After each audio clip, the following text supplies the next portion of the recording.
Let me tell you the story about how our cleaner stole £1,500 from us and convinced us it was our grandma who has dementia. This is such a rollercoaster of a story, so buckle in. When we were looking for a cleaner, this person came so highly recommended, and we were really happy with her. She was amazing. She totally understood what we wanted, which was like someone to help organise rather than just literally clean, because running a business and having 2 small kids, chaotic. There were a few weird things that happened where we couldn't find things. When this first happened, we were grieving and we were just so lost. James's grandpa had really suddenly passed away. It was so unexpected. We had to clear the whole house so the house could be sold. We were driving an hour and a half there, clearing the house, and then driving an hour and a half back so that we could get the house sold, because we had to pay for grandma's care because grandma has dementia. Our cleaner was incredible during this time, so supportive, would come in and be like, don't worry, you guys go and do what you need to do. I'll make sure the house is all sorted by the time you get back. And obviously I've told you what happened, so you know that wasn't the case. Bear in mind, at this point, she'd been coming to us for about a year and we'd never had any issues. So we had no problems leaving her in our house whatsoever. We considered her a friend. She was absolutely incredible to us. Bought the kids Christmas presents, bought birthday presents, etc. So we're bringing in boxes and boxes of stuff back to the house, things that we didn't have time to sort through, that we just knew we needed to get out, jewellery, gifts, all sorts of stuff, which was fine. We needed it just gone. So around rolls the day of Gramps' funeral. It's obviously a very distressing day for us. We have James's grandma staying with us because she is now transitioned into a care home, but obviously wanted to be around family the day of the funeral. So we had her staying with us. I don't really remember that morning too much. We were trying to get the kids ready to go to my parents and trying to make sure that grandma was okay for what was obviously going to be a difficult day. So we go to the funeral. It's a lovely send-off, and we come home exhausted, but grateful that it went as well as it could. And we had grandma staying with us that night as well. The next afternoon, when we took grandma back to the care home, James was going to go and pay some money into the bank. Now, this was money that we'd found when clearing out the house. We'd kept, it was all in old £20 notes. It needed to be paid into the bank, and then it was going to be transferred to cover James's grandma's care home fees.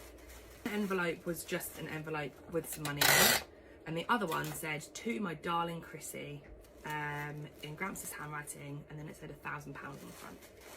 So James went to get this envelope of money and it wasn't there. Now, to be completely honest, we presumed it was grandma.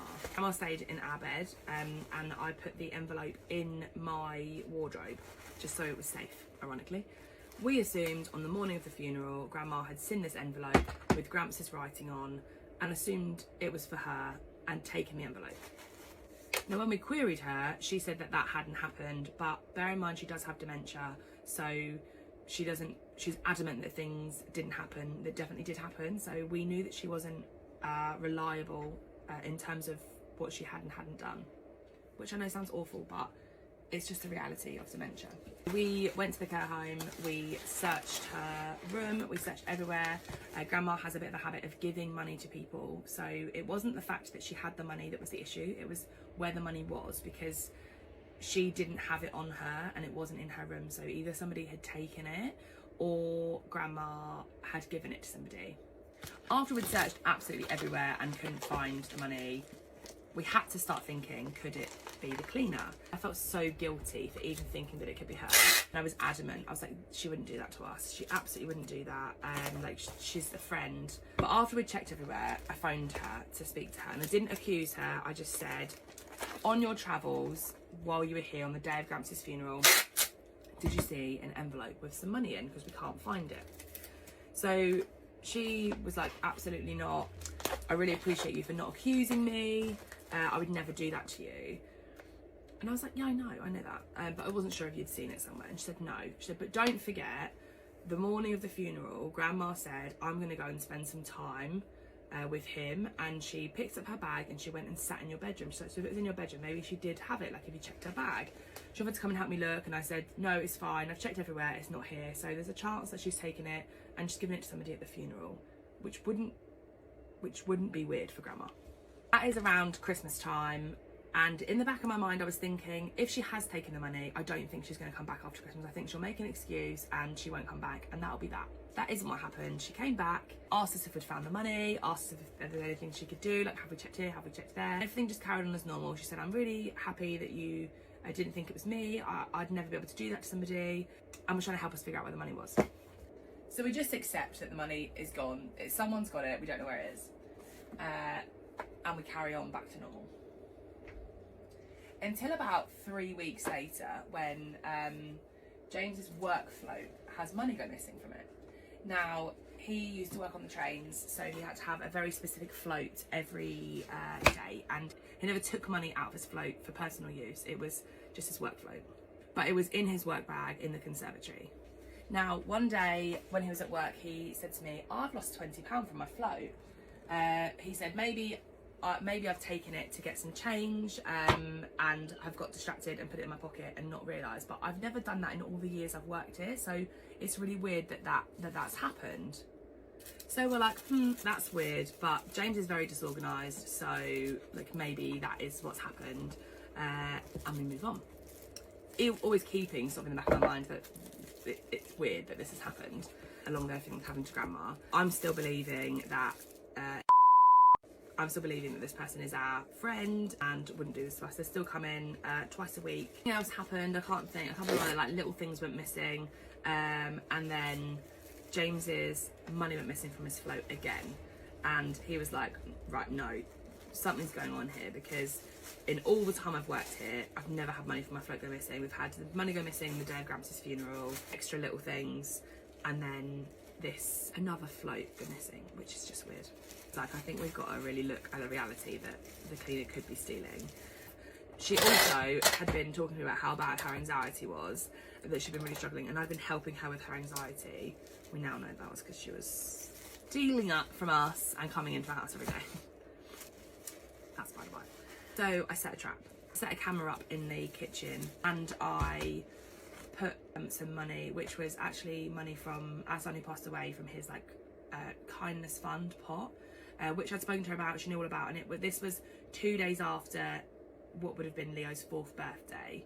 And I had a really bad migraine. I'd stressed myself out about everything so much. I'd made myself feel really poorly. So I messaged her and I'd said, I'm going to be in bed. I will get up. I will see you, but I'm going to be in bed when you first get here.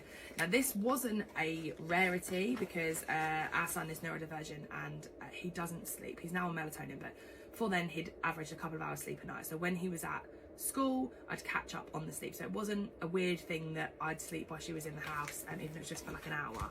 I go to sleep, I wake up, and the first thing I do is check the camera. Feeling guilty, like, oh my God, I can't believe I'm even accusing her. If she sees this camera, she's gonna never want to talk to me again. She's like, that's such an awful thing that I'm doing to accuse her.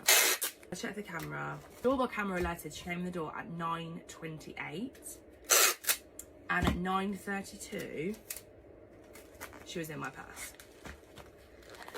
And there was no money in my purse. I'd put the money on a shelf, and she reached up and took 2 £20 notes, took one out and put one back. So bear in mind, she's still in the house at this point. The heart was pounding. I could hear my heart pounding in my head. But I thought, I've just got to get out of the house because I don't even know what to do with this information. So I got up, I opened the door, and she was standing right by the bedroom door. And she went, oh, hello, lovely. And I was like, oh, I'm really sorry I'm late for a meeting, I've got to go. So I came straight out to the office and called James, and I was like, you will never believe it. Like, she took the money. And I was furious, and I was so upset. Like, honestly, I made myself so poorly.